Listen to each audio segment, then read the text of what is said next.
Demonology is the study of demons, their origins, ranks, roles, and behavior within religious and occult systems.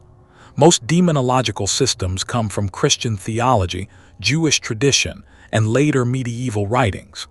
These systems describe demons as organized beings rather than random monsters.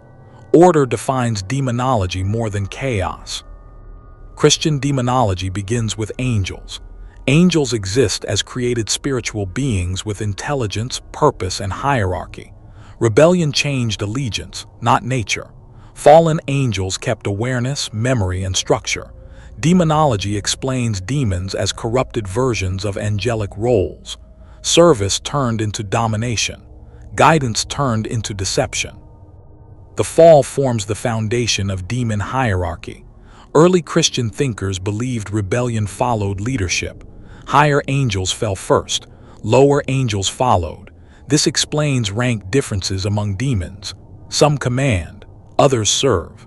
Some influence entire cultures, others affect individuals. Satan stands at the top of most Christian demonological systems. Scripture presents Satan as an adversary and accuser. Later theology expands this role into leadership. Satan represents pride, opposition, and defiance. Authority matters more than brute force. Satan operates through temptation, doubt, and distortion of truth. Below Satan exist powerful demons often called princes or kings.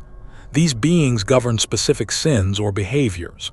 Pride, lust, greed, envy, wrath, sloth, and gluttony form common divisions.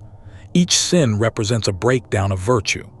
Demonology treats these sins as spiritual strategies rather than emotions. Demons influence rather than create. Christian theology teaches creation belongs only to God. Demons corrupt existing desires, thoughts, and fears. This limitation shapes demon behavior. Influence replaces invention. Deception replaces command.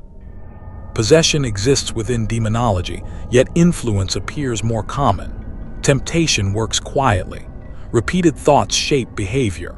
Small compromises build habits. Demonology emphasizes gradual corruption over sudden collapse. This method produces long-term control. Medieval demonologists expanded hierarchy further. Grimoires described ranks such as kings, dukes, princes, marquises, counts, and knights. Each rank reflected authority scope. Kings commanded legions. Dukes managed regions or functions. Lesser ranks carried specific tasks. This mirrored feudal systems familiar to medieval writers. Names in demonology often reflect function. A demon name links to a role, sin, or influence. Identity ties to purpose. Personality matters less than effect. This approach treats demons as forces acting through patterns rather than individuals acting through impulse.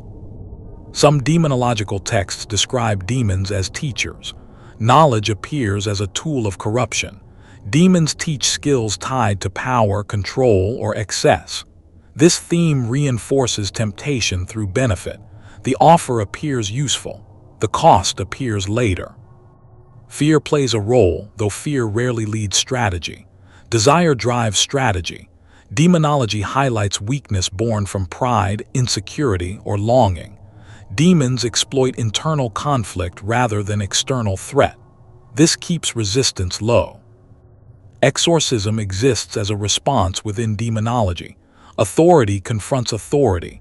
Religious rites emphasize command, structure, and hierarchy. The logic stays consistent. Order counters disorder. Submission counters rebellion. Modern interpretations often strip demonology of structure. Popular media favors chaos and spectacle. Traditional demonology focuses on systems, patience, and influence. Demons succeed through time rather than force. Demonology also functions symbolically. Many theologians view demons as representations of internal struggle. Pride, obsession, and despair gain form through demon imagery. This interpretation does not remove meaning. This interpretation shifts focus toward moral discipline. Across centuries, demonology adapts while structure stays consistent. Hierarchy remains. Influence remains central. Corruption replaces creation. Rebellion replaces service. Demonology persists because the subject mirrors human weakness. Desire, fear, and pride repeat across history. Systems of temptation evolve with culture. Core methods stay stable. Demonology presents a warning rather than spectacle. Loss of discipline invites influence. Loss of humility invites domination. Loss of clarity invites deception. This framework explains why demonology endures. Structure gives meaning. Hierarchy gives logic. Influence gives power. Demons within demonology exist as fallen spiritual beings rather than physical creatures. Christian tradition describes demons as angels who rejected divine authority and order. This rejection altered purpose, not intellect. Demons retain awareness, memory, and identity. Their fall reshaped direction rather than ability. Demons function as spirits without physical bodies. This limits direct action. Influence replaces force. Thought, emotion, and behavior become primary targets. Demonology treats this limitation as central.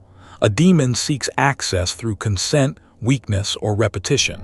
Control grows through influence rather than domination. Demons operate through distortion. Truth bends rather than breaks. Good desires twist into excess. Discipline erodes through comfort. Fear grows through uncertainty. Demon activity focuses on internal conflict. External chaos often follows internal collapse. Christian theology presents demons as incapable of creation. Creation belongs solely to God. Demons corrupt existing structures. This rule shapes behavior. A demon takes a healthy desire and pushes toward obsession. A demon takes ambition and drives toward pride. A demon takes grief and feeds despair. Demons possess intelligence. Many texts describe demons as strategic thinkers. Planning replaces impulse. Patience replaces rage. Time works as a weapon. A long process secures stronger control than sudden harm. Demonology emphasizes slow erosion of resistance. Hierarchy governs demon behavior. Authority flows downward. Higher demons influence systems, cultures, and ideology. Lower demons focus on individuals, habits, and repetition. Orders move through structure rather than chaos. This structure mirrors angelic hierarchy before the fall. Demons often associate with specific sins or distortions. Pride links to self-elevation. Lust links to obsession and loss of restraint. Greed links to accumulation without purpose. Envy links to resentment. Wrath links to uncontrolled reaction. Sloth links to apathy and avoidance. Gluttony links to excess without need. These associations reflect strategy rather than identity. Demons interact with humans through suggestion. Thoughts appear familiar. Desires feel personal. This method hides origin. Demonology stresses discernment as defense. Awareness weakens influence. Discipline limits access. Possession represents an extreme state. Influence precedes possession. Repeated surrender erodes boundaries. Demonology views possession as rare compared to subtle control. Most activity remains quiet, gradual, and internal. Fear plays a role but rarely leads. Fear destabilizes judgment. Desire directs behavior. Demons prefer comfort over terror. Comfort lowers defenses. Routine creates openings. Demons recognize authority. Religious tradition emphasizes command, order, and clarity during exorcism. Chaos strengthens demonic presence. Structure weakens control. This principle reinforces hierarchy across spiritual conflict. Demons often appear knowledgeable. Many texts describe demons teaching skills or revealing information. Knowledge functions as leverage. Power gained through shortcuts carries long-term cost. This pattern appears repeatedly across demonological sources. Symbolic interpretations describe demons as manifestations of internal struggle. This view aligns with traditional function. Whether literal or symbolic, influence follows the same pattern. Loss of discipline invites control. Loss of humility invites domination. Demons endure across centuries because behavior adapts to culture. Methods shift. Core strategy remains stable.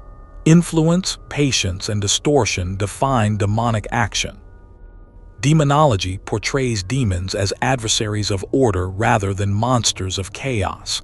Control matters more than destruction. Submission matters more than fear. Victory comes through quiet erosion rather than open war. This understanding frames demons as persistent threats rooted in human weakness. Discipline resists influence. Awareness limits access. Order disrupts control.